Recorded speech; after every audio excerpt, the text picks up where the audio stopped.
तो दोस्तों ये कहानी टेड पार्ट 1 के आगे की स्टोरी है, और अगर आपने अभी तक पिछले पार्ट की एक्सप्लेनेशन नहीं देखी तो मैंने उसका लिंक नीचे डिस्क्रिप्शन और आई बटन में दे रखा है। आप पहले जाकर उसे देख लीजिए ताकि आप इसके दूसरे पार्ट को भी अच्छे से समझ पाएं। इसके अलावा आपने मेरे दूसरे चैनल को अभी तक सब्सक्राइब नहीं किया तो प्लीज उसे भी जल्दी से सब्सक्राइब कर लीजिए। वहाँ पर मैं इससे भी अच्छी मूवीज को एक्सप्लेन कर रहा हूँ। तो चलिए अब बढ़ते हैं एक्सप्लेनेशन की तरफ। मूवी की शुरुआत में हम एक वेडिंग सेरेमनी देखते हैं जहाँ पर टेड और उसकी गर्लफ्रेंड लीन की शादी हो रही होती है। दोस्तों यहाँ पर लीन वही लड़की है जिसको टेड ने उस दिन स्टोर रूम में घोड़ी बनाया था। शाम को शादी के रिसेप्शन में डीजे वाला बाबू फिर से बादशाह और टोनी कुरकुरे के गाने लगा देता है, जिसको सुनकर टेड का दिमाग खराब हो जाता है और वो उसके सिर पर एक बोतल फेंक के मारता है। फिर वहाँ पर टेड जॉन को देखता है जो बहुत ही ज्यादा उदास बैठा था। दरअसल जॉन और लॉरी का 6 महीने पहले ही ब्रेकअप हो गया था और इस बात से जॉन बहुत ज्यादा उदास था। इसके बाद सीन शिफ्ट होता है और हम टेड को उसकी वाइफ लीन से लड़ते हुए देखते हैं। यहाँ टेड अपनी वाइफ को बोलता है कि साली तेरा बाप मुझे पैसे देता है क्या जो तू महारानियों की तरह खर्चती जा रही है।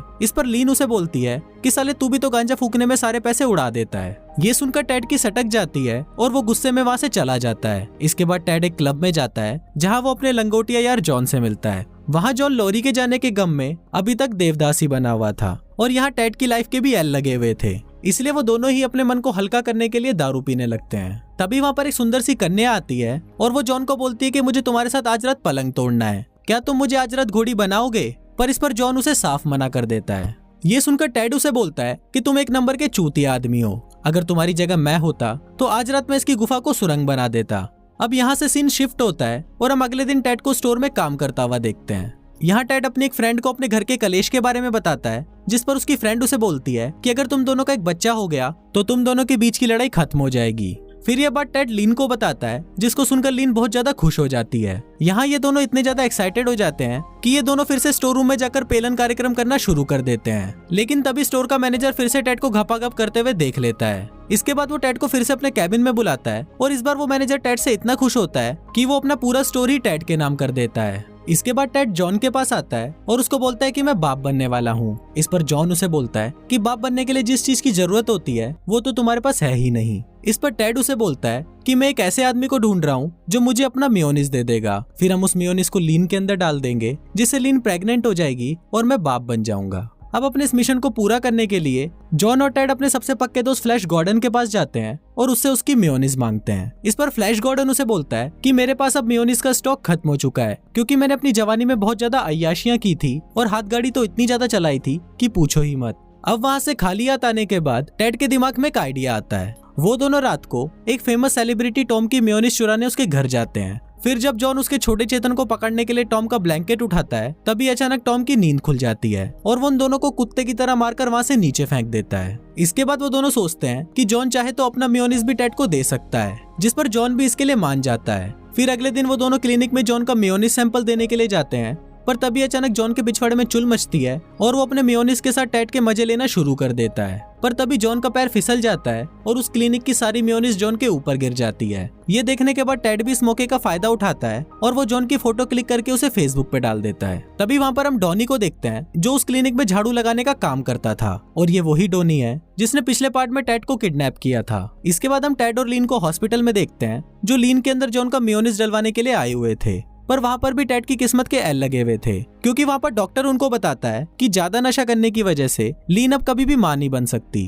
अब ये सुनकर वो दोनों पूरी तरह मायूस हो जाते हैं, मगर फिर वो दोनों एक बच्चे को अडॉप्ट करने का डिसाइड करते हैं। इसके बाद वो दोनों एक अनाथ आश्रम जाते हैं, पर वहाँ पर भी टेड की बुरी किस्मत उसका पीछा नहीं छोड़ती, क्योंकि वहाँ अनाथ आश्रम की ऑनर टेड और लीन को बोलती है कि तुम दोनों बच्चा अडॉप्ट नहीं कर सकते, क्योंकि टेड खुद एक खिलौना है। इसके अलावा सरकार ने टेड के ऊपर कड़ी नजर रखी हुई है, इसलिए तुम लोग बच कर रहना। अब ये सुनकर टेड को इस बात की टेंशन होने लगती है और वो अगले दिन इस बारे में जॉन को सारी बातें बताता है। तभी वहाँ पर टेड का मैनेजर आता है और वो टेड को बोलता है तुम तो एक इंसान भी नहीं हो, इसलिए मैं तुम्हें जॉब पर नहीं रख सकता, और ये बात बोलकर वो टेड को जॉब से निकाल देता है। अब रात को जब टेड और लीन सोने वाले होते हैं तभी उनको एक लेटर मिलता है जो सरकार की तरफ से भेजा हुआ था। इस लेटर में लिखा था कि टेड और लीन की शादी किसी भी तरह से मान्य नहीं है। अगले दिन टेड इस बारे में जॉन को बताता है, जिस पर जॉन उसे बोलता है कि मैं तुम्हें इंसाफ दिलाने में तुम्हारी मदद करूंगा। इसके बाद वो दोनों शहर के एक बड़े वकील के पास जाते हैं, लेकिन वो वकील टेड की शक्ल देखते ही उसका केस लड़ने से मना कर देता है। इसके अलावा उन दोनों के पास इतने पैसे भी नहीं थे कि वो उस वकील की फीस दे सके।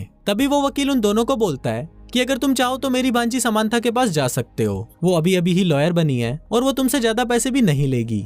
ये सुनकर वो दोनों बिना टाइम वेस्ट करे सीधा समांथा के पास पहुंच जाते हैं, पर वहां पर जाकर वो देखते हैं कि समांथा भी उन दोनों की तरह एक गंजेड़ी है। अब जब 3 गंजेड़ी एक साथ मिल जाते हैं तो तीनों में अच्छी दोस्ती हो जाती है और तीनों साथ मिलकर खूब सुट्टेबाजी करते हैं।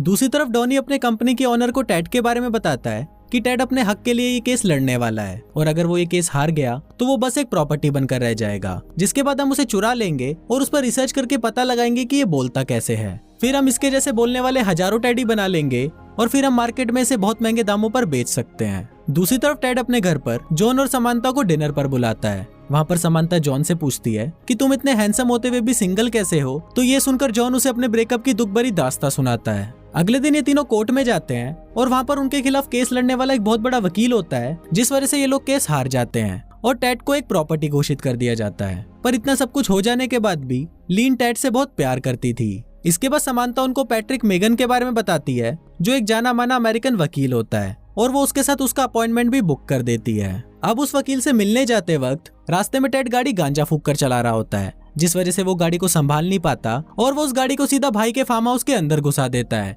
जहाँ पर अनक्लीन और भाई घपाघप कर रहे होते हैं। फिर वो तीनों कार से बाहर निकलकर एक खेत में जाते हैं और देखते हैं कि इस खेत में सिर्फ गांजा ही उग रहा था। अब इन तीनों के लिए ये जगह किसी जन्नत से कम नहीं थी और वो तीनों बस पूरी रात सुट्टेबाजी करते हैं। फिर अगले दिन ये तीनों फिर से पैट्रिक से मिलने जाते हैं, पर पैट्रिक भी वहाँ टेड का केस लेने से मना कर देता है। अब टेड इससे बहुत ज्यादा निराश हो जाता है, पर तभी वो देखता है कि वहाँ पर समांथा और जॉन आपस में चुम्मा चाटी कर रहे हैं। ये देखकर टेड को बहुत ज्यादा गुस्सा आ जाता है और वो वहाँ से एक इवेंट में चला जाता है। वहाँ टेड के सामने एक आदमी निंजा टर्टल वाली कॉस्ट्यूम में आता है और वो टेड को अपने साथ अकेले में सेल्फी लेने के लिए बोलता है। टेड भी इस बात से मान जाता है और वो उसके साथ चला जाता है। फिर वहाँ पर जब वो आदमी अपना मास्क उतारता है तो वो वही किडनैपर टोनी होता है। टोनी को देखकर टेड समझ जाता है कि ये फिर से उसकी लेने आया है, इसलिए वो वहाँ से भाग जाता है। फिर टेड जॉन को फोन करने लगता है, पर तभी डॉन उसे पकड़ लेता है और उसे अपने बॉस के पास ले जाता है, जहाँ वो दोनों मिलकर टेड को खोलने का प्लान बनाते हैं। लेकिन तभी वहाँ पर जॉन आ जाता है और वो डॉनी को पकड़कर उसकी कुटाई करने लगता है। फिर वो दोनों टेड को लेकर वहाँ से भाग जाते हैं, लेकिन तभी डॉनी वहां आकर वहां पर लटके हुए एक यूएफओ को टेड पर गिराने की कोशिश करता है, पर तभी जॉन टेड को हटाकर खुद उस यूएफओ के आगे आ जाता है और गिरकर बेहोश हो जाता है। अब हॉस्पिटल में जॉन को इस तरह देखकर टेड की आंखों में आंसू आ जाते हैं, पर तभी जॉन उठकर टेड को सरप्राइज देता है। अब इसके कुछ देर बाद वहां पर पैट्रिक आता है और वो उनको बोलता है कि वो उनका केस लड़ने के लिए तैयार है, क्योंकि उसने टेड को रोते हुए देखा है और एक खिलौना होते हुए भी टेड के अंदर इमोशंस हैं। अब कोर्ट में फिर से टेड का केस लड़ा जाता है और इस बार वो केस जीत जाते हैं। अब फाइनली टेड और लीन एक बच्चा अडॉप्ट कर लेते हैं और दोनों साथ में खुशी खुशी रहने लगते हैं। और कुछ इसी तरह से ये फिल्म यहीं खत्म हो जाती है।